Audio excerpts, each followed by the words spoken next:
सियासत में कब क्या हो जाए ये किसी को नहीं पता होता है। ठीक वैसे ही कल शाम को उपराष्ट्रपति जगदीप धनखड़ ने अपने पद से इस्तीफा दे दिया। इसके बाद सियासी गलियारों में खूब जमकर हंगामा हुआ, कानाफूसी शुरू हो गई, सुगबुगाहट शुरू हो गई कि आखिर जगदीप धनखड़ ने इस्तीफा क्यों दिया। हालांकि जगदीप धनखड़ ने इस्तीफे में अपने लिखा कि वो स्वास्थ्य संबंधी चिंताओं की वजह से, इन विषयों की वजह से वो इस्तीफा दे रहे हैं, लेकिन ये मामला शक के घेरे में चला गया। कई मंशा का सवाल उठ गया, शक का सवाल उठने लगा कि आखिर अचानक से जगदीप धनखड़ ने इस्तीफा क्यों दे दिया। यहां तक कि राजधानी दिल्ली से हजारों किलोमीटर दूर बिहार की राजधानी पटना में भी इसकी चर्चा खूब तेज हो गई। पटना के सियासी गलियारों में भी इस बात की चर्चा होने लगी कि क्या जगदीप धनखड़ के इस्तीफे के बाद अब कोई नेता उपराष्ट्रपति पद के लिए दावेदार है, और वो नेता कौन है।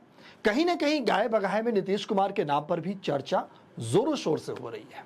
अब आपको बताते हैं कि बिहार में जगदीप धनखड़ के इस्तीफे के बाद में क्या माहौल चल रहा है। पप्पू यादव ने उनके इस्तीफे को बीजेपी की साजिश करार देते हुए कहा कि जगदीप धनखड़ की निष्पक्षता कुछ नेताओं को रास नहीं आए, जिसके चलते उन्हें दबाव में इस्तीफा देना पड़ा। ये कोई सामान्य इस्तीफा नहीं है, बल्कि गहरा सियासी खेल है। दरअसल पप्पू यादव का इशारा बीजेपी के कुछ नेताओं की ओर माना जा रहा है, जिनके बयानों ने हाल के दिनों में जगदीप धनखड़ को असहज कर दिया था। इस तरीके से पप्पू यादव ने सवाल उठाया है। पप्पू यादव यही नहीं रुके, उन्होंने अपने बयान में यहां तक कह दिया कि इतनी आसानी से इस्तीफा नहीं हुआ है, ये बहुत बड़ा गेम है। जगदीप धनखड़ की निष्पक्षता और उनके फैसले कुछ नेताओं को पसंद नहीं आए। उन्होंने संकेत दिया कि धनखड़ के राज्यसभा में संचालन और विपक्ष के साथ तटस्थ रवैये ने बीजेपी के कुछ नेताओं को नाराज कर दिया।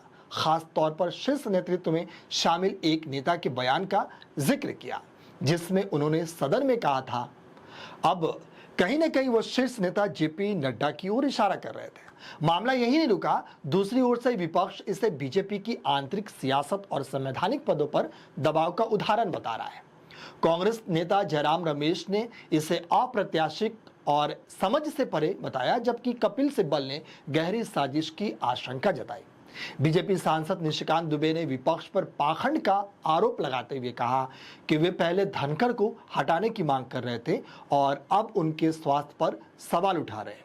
इस तरीके से आरोप प्रत्यारोप का दौर शुरू हो गया।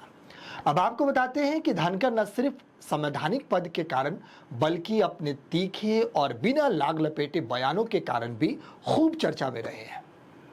सबसे ज्यादा सुर्खियां उन्होंने अपने साफ और तीखे बयानों में बटोरी है। उपराष्ट्रपति रहते उन्होंने कई संवेदनशील मुद्दों पर अपनी बेबाकी से राय रखी, जो कई बार बहस का केंद्र भी बनी। उनके बयान कई बार राजनीतिक हलकों से लेकर न्यायपालिका और प्रशासनिक संस्थाओं तक में खूब चर्चा और बहस का विषय तक बन गया। तो अब कहीं ना कहीं इनके इस्तीफे पर लगातार सवाल उठ रहे हैं। अब उपराष्ट्रपति जगदीप धनखड़ के इस्तीफे के बाद राजनीतिक हलचल बिहार की राजधानी पटना से लेकर देश की राजधानी दिल्ली तक सियासी शोर मचा हुआ है। राजनीतिक गलियारों में अब एक नाम की चर्चा कहीं ना कहीं खूब ज्यादा हो रही है, फुसफुसाहट हो रही है, सुगबुगाहट हो रही है कि क्या। तो अब कहीं ना कहीं इनके इस्तीफे पर लगातार सवाल उठ रहे हैं। अब उपराष्ट्रपति जगदीप धनखड़ के इस्तीफे के बाद राजनीतिक हलचल बिहार की राजधानी पटना से लेकर देश की राजधानी दिल्ली तक सियासी शोर मचा हुआ है। राजनीतिक गलियारों में अब एक नाम की चर्चा कहीं ना कहीं खूब ज्यादा हो रही है, फुसफुसाहट हो रही है, सुगबुगाहट हो रही है कि क्या नीतीश कुमार कहीं। तो बीजेपी बिहार में नीतीश कुमार को ऊंचा पद देकर ओबीसी और ईबीसी वोट बैंक को साधने की कोशिश कर सकती है, ताकि आगामी विधानसभा चुनाव में एक नया नेतृत्व सामने लाया जा सके। हालांकि राजनीति के कई जानकार इसे अव्यवहारिक मानते हैं। दरअसल नीतीश कुमार बिहार में जेडीयू के सर्वे सर्वा है, साथ ही एनडीए का एक प्रमुख चेहरा भी है। अब चुनाव के महज 3 से 4 ही महीने बचे हुए हैं। ऐसे में उनका राष्ट्रीय स्तर पर जाना बिहार में एनडीए की राजनीतिक संभावनाओं को अनिश्चितताओं के दौर में ले जा सकता है। लेकिन जगदीप धनखड़ के इस्तीफे के बाद इस तरीके की चर्चाएं खूब जोर शोर से हो रही है। लेकिन आपको बता दें कि एक खबर अभी सियासी गलियारों से निकलकर सामने आई है कि जगदीप धनखड़ अपनी अंतिम विदाई जो भाषण है वो नहीं देने वाले हैं। अब इसके क्या मायने हैं, क्या मायने निकाले जा सकते हैं, ये किसी से छिपा नहीं है। हालांकि विपक्ष लगातार इन पर सवाल उठा रहे हैं और सत्ता पक्ष इनके सवालों का जवाब भी दे रही है। लेकिन हकीकत क्या है, चूंकि सियासत है तो सियासत में कोई भी चीज़ है जो आने में, कोई भी मुद्दा हो या कोई भी सच हो, उसे आने में थोड़ा वक्त ज़रूर लगता है।